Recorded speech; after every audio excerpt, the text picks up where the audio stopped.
Hi, this is David with David's Tutorials, and today I wanted to share with you that I can tell you, you are prejudiced. I'm not kidding. Everybody watching this is prejudiced in some way. I'm going to tell you why. Let's start off with this story that I heard from a few years ago. Matter of fact, it was probably 30 or 40 years ago when I very first heard this story. There was a Sunday morning, and a lot of the people were dressed up to go to church. This is back in the day when everybody dressed up to go to church. And as they were arriving at the church, about half of the people noticed that off to the side near the entryway, there was this bum. He was kind of in a cardboard box. They didn't even have the pop tents back then. And he was just kind of huddled. He was in his army greatcoat, and he had scraggly beard and scruffy hair, and he looked dirty, and they looked at him and they could tell he smelled bad, and he would kind of look up, and if anybody would make eye contact, he'd ask him, "Got any spare change?" And of course, everybody just either turned away and pretended not to see him, or just sniffed and went on their way. And I wouldn't doubt that one or two of the people in there said, "Well, I never." And they just went on their way. Well, they got into church, and the organ was playing the prelude music, and the organ came to the end of the prelude music, and it stopped, and everybody got quiet. And after about it must have only been 10 or 15 seconds of quiet, but to everybody sitting there waiting, I'm sure it felt like a minute or two, there was a little bit of commotion at the back of the church. And a lot of people in the church, they kind of turned around to look and see what the commotion was.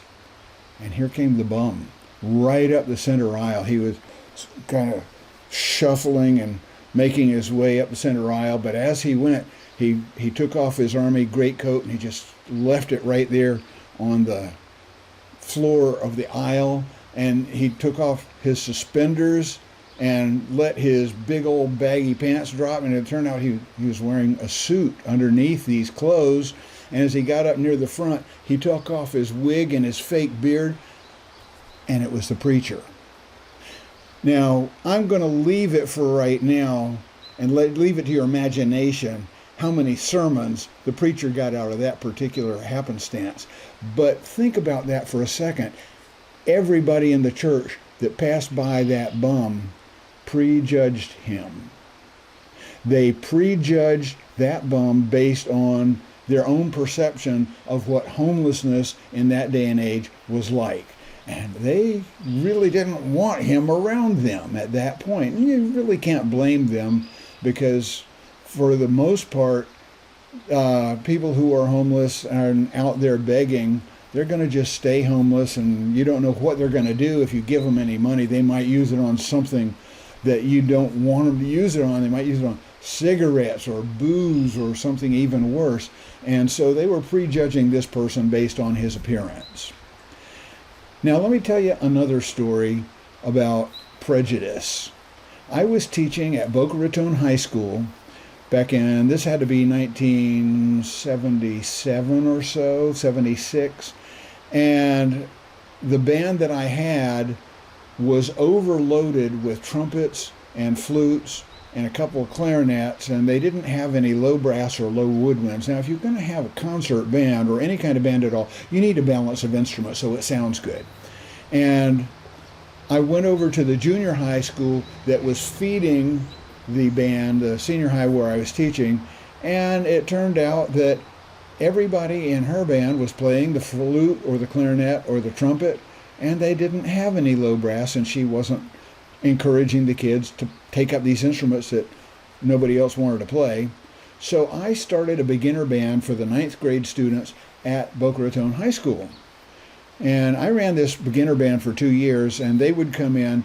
And in Boca Raton High School, Boca Raton is a fairly wealthy community, and because of busing requirements, they had to bus in students from neighboring towns to achieve the correct government-required balance of races in that school in order to get the federal money.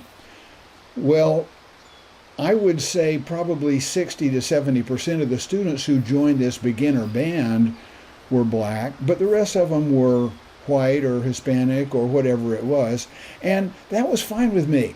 I don't care what color their skin was. All I cared about was, do you want to join the band? Do you want to learn how to play an instrument? I will teach you. And if you want to be a good contributor to the band, then I want you in the band. And this was great, and I loved it. And it turned out all of the kids in the band, they were fine with that too. I'm not sure all the parents were fine, but they worked out okay. So anyway, I was talking with the kids in the beginner band one time, and the subject of prejudice came up. And I said, okay, take this into account. Let's say you are over in London, England, and you're walking down the street. Now at this time, this was 1976 or 7, punkers or punk rockers were a pretty big thing in the news because they would get in trouble and make all kinds of ruckus. But let's say you're walking down the street in London, England, and here, the other way coming down the sidewalk toward you is this punk rocker.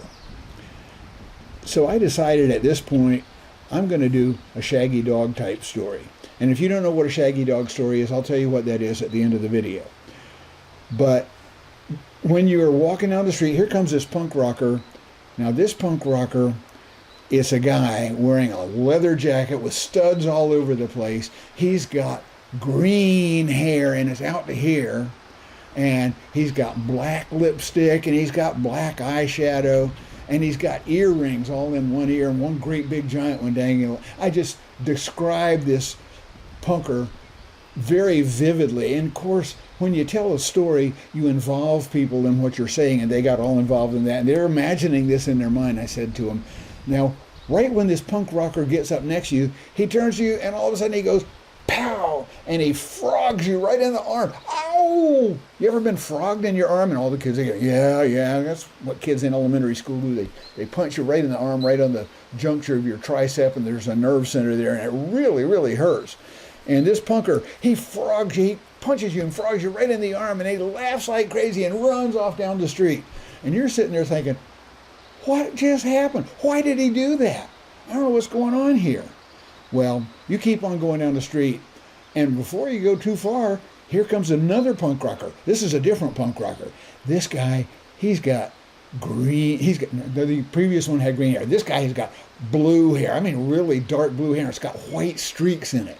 And he doesn't just have earrings in one ear. He's got earrings in both ears, and he's got eyeshadow like, oh goodness, there was a very famous rock star at that time who had the eyeshadow all the way down here and across here. And I said, and he had the eyeshadow like that. And not only that, he was wearing green lipstick, okay? And it was just shining out green. And he wasn't wearing a shirt, but he had on this leather vest, and he looked really dirty underneath of it. And the leather vest had these metal studs all over it. And when this punk rocker got up next to you, he wasn't even paying any attention to you until he got right next to you. And then all of a sudden he turns to you and he kicks you in the knee. It's like, oh, wow, my knee. Oh, hold on. What's going on there? And yeah, man, I don't know what's going on. This is crazy. I don't like this, man. I got to get out of here. Well, anyway, you turn around and you're heading back to your hotel, okay? And on your way back to the hotel, here comes another punker. And this one, you can't tell whether it's a guy or a girl or what have you, but they have one side of their head is shaved totally bald. Okay, just like an egg. And the other side has got full head of hair and it's silver. And I went on to describe all of the details of this punk rocker. And as this punker gets a little bit closer to you, they make eye contact. And I looked at the kids at that point and I said, what are you going to do? I want to ask you right now, and go ahead and put it in a comment in the comment section down below. If this had happened to you and this third punk rocker is approaching you, what would you do? Well, I'll tell you what the kids said. The kids in this class said, and it was all of the races in that class said pretty much the same thing. They said, oh, I'd cross to the other side of the street. Oh, I'd turn around and I'd go the other way. I'd hit them first. That was one of the answers. Well, what would you do? But the point here is, and I made this very vividly to my kids, you have just prejudged that third punker based on the actions of two people that you have no clue whether they're related other than they were dressed similarly. And they all look kind of, whoa, you're right. That's what prejudice is. It's prejudging someone based on the actions of a class or of other people on some similarity that you see between this person and these other people who have behaved that way. Now, I want to ask you this. Is prejudice a bad thing? Not necessarily. Consider there's wild horses out in the field, and this wild horse, he's going down, he's munching out on the grass and everything, and he comes across these really pretty white flowers. Ooh, these look really delicious. I'm going to eat one. And he eats it, and all of a sudden, these thorns or nettles stick in his lips, and ow, ow, ow, ow, ow, and it hurts. Well, you know what that horse is going to do, don't you? Whenever he sees these delicious-looking white flowers, he's going to avoid them.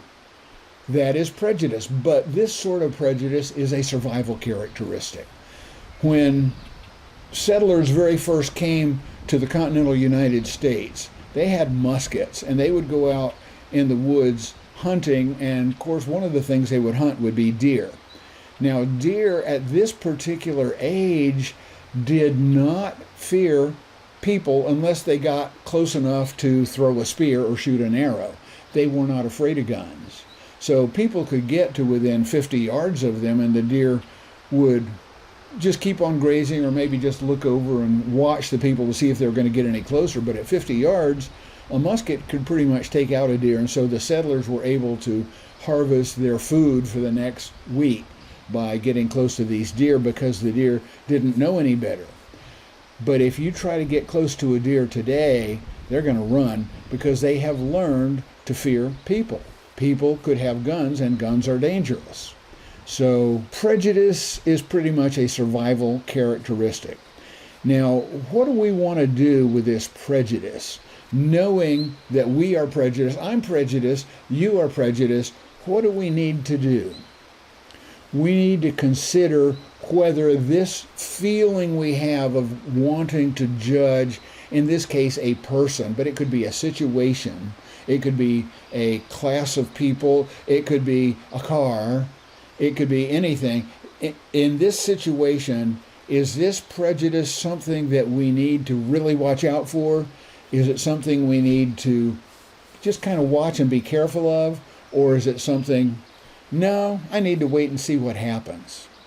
So this is one of the blessings we have as humans, as part of humanity, is the ability to think about this, to consider whether these feelings, these emotions, and prejudice, yes, it's an emotional reaction, whether these emotions are something that we need to take into account or just push aside and say, let me see what's going to happen here. I'm going to tell you, prejudice is sometimes a good thing, sometimes a bad thing, but it's always something you need to control. That's the end of this particular video, but as I have promised earlier in other videos, with this video, the very first video in the month of May 2023, I'm implementing a contest.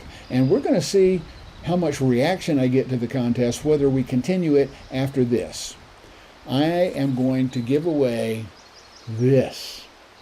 You can see it's a $100 bill in U.S. currency. And even if you are located outside the United States, I will put it in an envelope or send it to you, or at your preference, I will send it to you, this amount of money, in PayPal, which will then convert it for you to your own currency. Now, what do you have to do to earn this $100 bill? Sometime between now, May, June, July, and the end of July 2023, you have to identify what this background is. I don't know right now as I'm making this video what the background is going to be, but it's not going to be easy. It's going to be something obscure, and if you want to know how to submit your answer for this, just go to www.davidstutorials.com/contest. As I make this video, that web page is not up. By the time the video goes live, that page will be up. And on this page, there will be the rules of the contest. And in the future, if the contest goes on, there will be past contests, who won it. You'll need to give me a screen name on the form that I have where you submit your answer. And whether there will be future contests, okay? In that case, If you are the very first person to identify what this is in the scene behind me, then you will be the winner of this $100 bill. If somebody gets the right answer and they're not the first, I'm sorry, I just can't afford to give away more than one $100 bill. But I would encourage you to go ahead and participate in the next contest. When somebody wins it, I will post it on the contest page. Back in the beginning part of the video, I told you I was going to tell you what a shaggy dog story was. For those of you who haven't heard what a shaggy dog story is, it's a long, drawn-out tale that the point is not the end of the joke, because the joke is usually really bad. The point is telling the details of the story.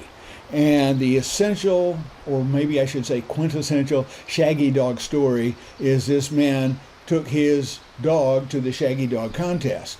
And the judges came up and they saw the first dog, and you go into great detail about how shaggy this first dog is, and the judges over the top, oh, this dog is just so, I don't think I've ever seen a shaggy dog. And they go to the second dog and it's even more detail, and the second dog, oh, this dog is even more shaggy than the first dog. And they go to the third dog and he's, oh, just even greater detail than the first dog. And of course you have to describe it all in painstaking detail.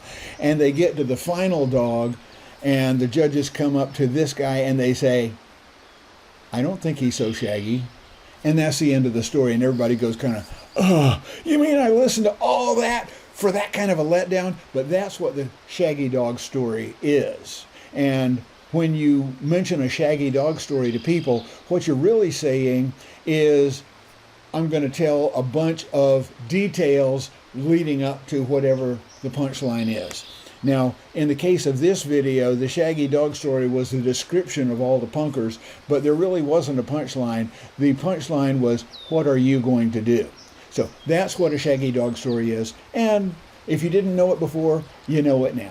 If you thought this was a great video, please give me that thumbs up, and you can let YouTube robots and let me know that you thought it was a video worth recommending to other people. And if you're already a subscriber, thank you so much. I appreciate every single subscriber to this channel, which is over 26,000 as I make this video. And leave me a comment in the section below. If you're not a subscriber, please go ahead, click that subscribe button and then the bell icon. When you click the bell icon, YouTube will let you know by email whenever we post another great video right here in David's tutorial. So farewell for now from vlog post 23-15, and I hope you all have an absolutely wonderful day. Take care, everybody.